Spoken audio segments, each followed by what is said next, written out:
Hi guys, welcome back to my channel. I'm Jan Dishire and you're watching Jan of Kaduna because I live in Kaduna. I'm from Kaduna, period. And if you're new here, we talk about lifestyle, travel, and sustainable living. And if you're here and you want all that, then just stick and stay with me, subscribe, like, and continue watching this video. So today's video, I'm going to be talking about 4 ways that Nigerians have been living zero waste lives before zero waste was a thing, before zero waste was a new cool thing in the world. Yes, 4 ways that Nigerians have been living zero waste lives. Now, zero waste is actually you making sure that you have zero waste. You will not actually have zero waste, but you're reducing the waste that you have normally thrown in the dustbin. Let me talk in the Nigerian way. In the dustbin that will end up going to the incinerator or end up going to the boiler. For if you're in the northern state, end up going to the boiler. And at the end, it might even end up in the rivers, oceans, streams, and it's just bad for our ecosystem. But if we could reduce the waste, things that we have ordinarily thrown away, it will go a long way in doing right for our system, our ecosystem. So today I'm going to talk about some ways that Nigerians, that I personally know, have been doing zero waste. 1, using loafers. I just knew that thing was called loafer like 1 month ago. I don't even know. We just knew it as a local sponge. It's a local sponge and it is a vegetable. It's from the cucumber family. It's a vegetable that is grown in some households in northern Nigeria. I know of personally in northern Nigeria.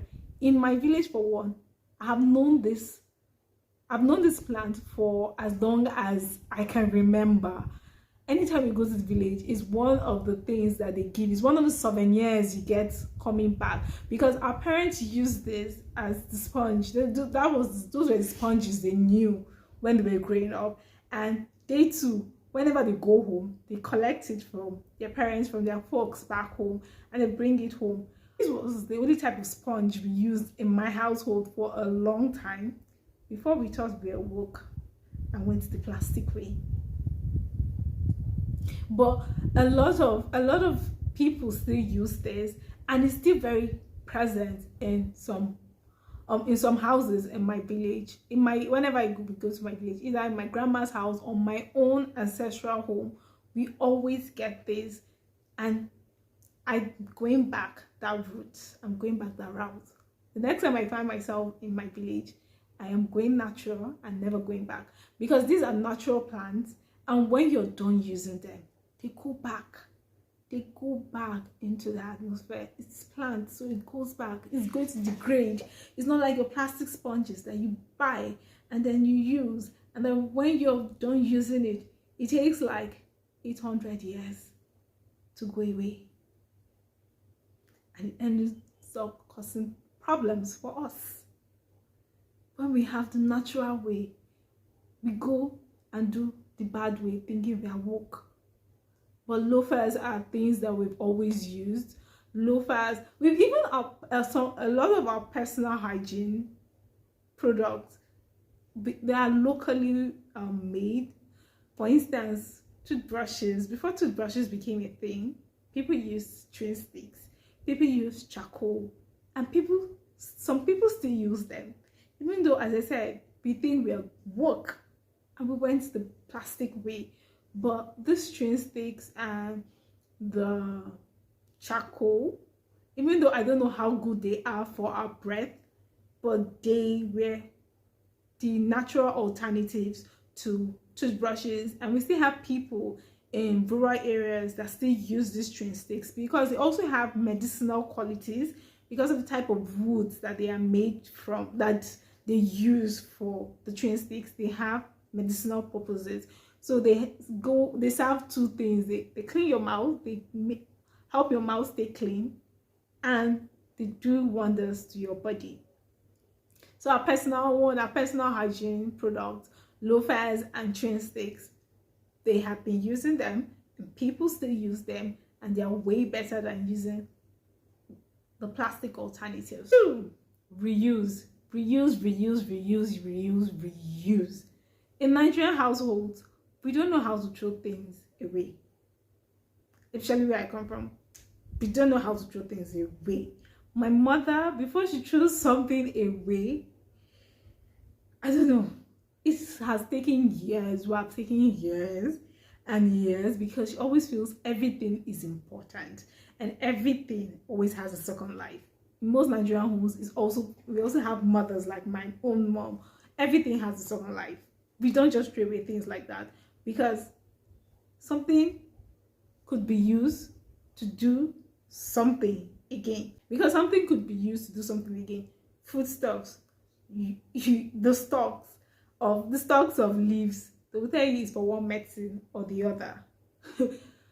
Are we going to talk about those things that we get these Danish cookies in? It is like the de facto, unofficial home sewing kit in most Nigerian homes. Everything has a new life. Everything has another life in a Nigerian home. We don't throw things away like that.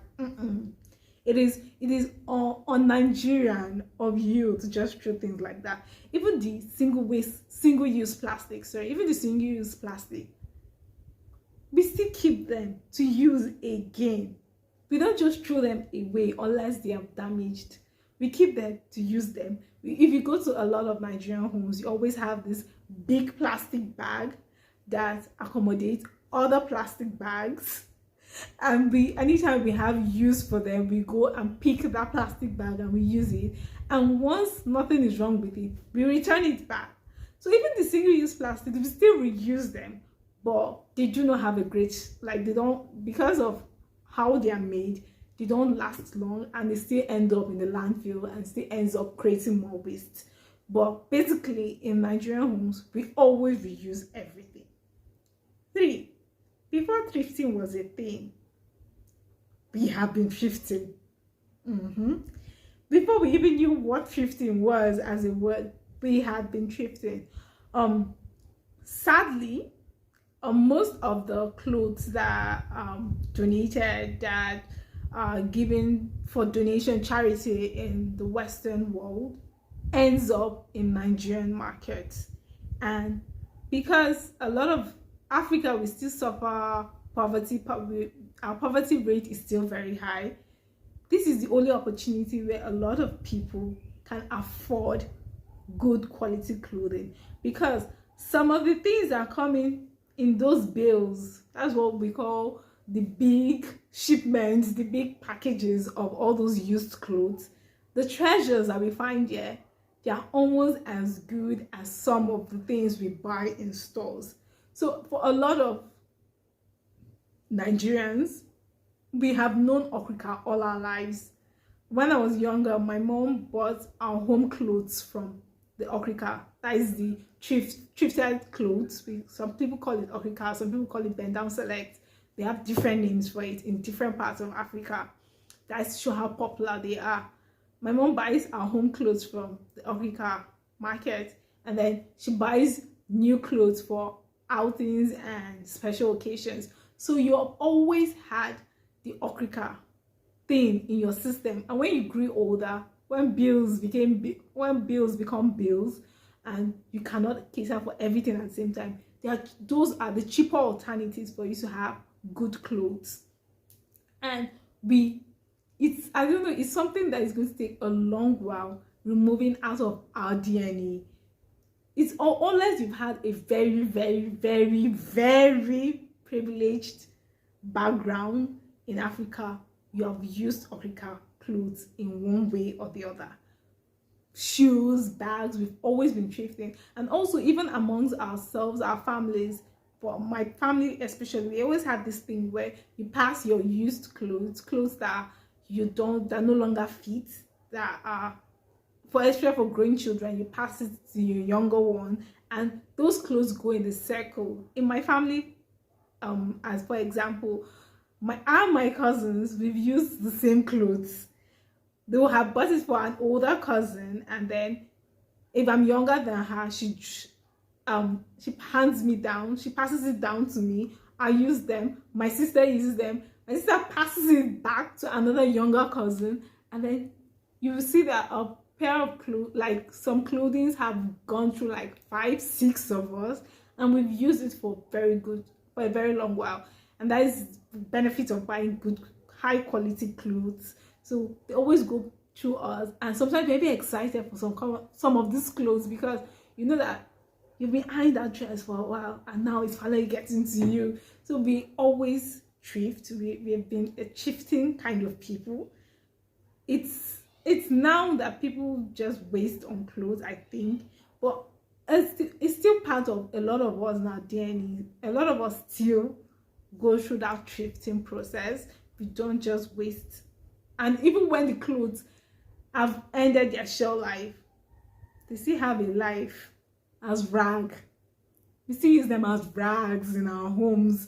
So we have thrifted, we've downcycled, we've recycled, we've upcycled clothing, even without us knowing it is a thing, and it's a good thing, because as I said, we don't know how to waste things, unless now maybe, but it's a lot of us still do this because it's still a lifestyle for us, and that is what we know, and that is how we have known things, and it's still very beneficial to us. Number 4, growing our own food. Now for this one, it still is a bit out of touch, because with more urban dwellings and people living more fast-paced lives and all, we have fewer people growing their own food. But now with more emphasis on agriculture, people are beginning to go back to it, directly or indirectly. Now, I come from northern Nigeria and I live in northern Nigeria, and for this, it's something that is very still in touch with our people here in northern Nigeria. Almost everyone has a farm. If you personally don't have a farm, someone in your family has a farm. We always grow our food. We might not grow it for commercial purposes, but we always grow it to eat. You always have someone planting rice.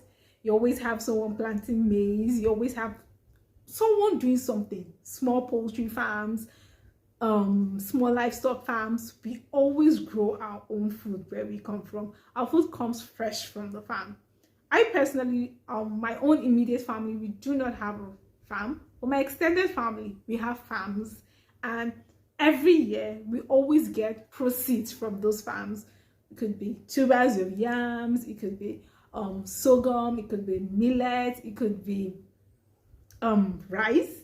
We always get produce from these farms, and we always have fresh food delivered straight to our doorsteps. And thankfully, I don't live very far from my ancestral home, from my village, so we always get fresh food. We might not get all the food, but a great percentage of our food comes direct from the farm and fresh from the farm. So we grow our own food, and at the same time, the waste from this food, some of us still compost our food. Before we even knew what composting is, because we know the nutrients that this will give back to the crops. So local farmers compost food without them even knowing it's called composting. They have their own way of knowing that this thing is still rich for the soil, and they compost it and it goes back to the soil.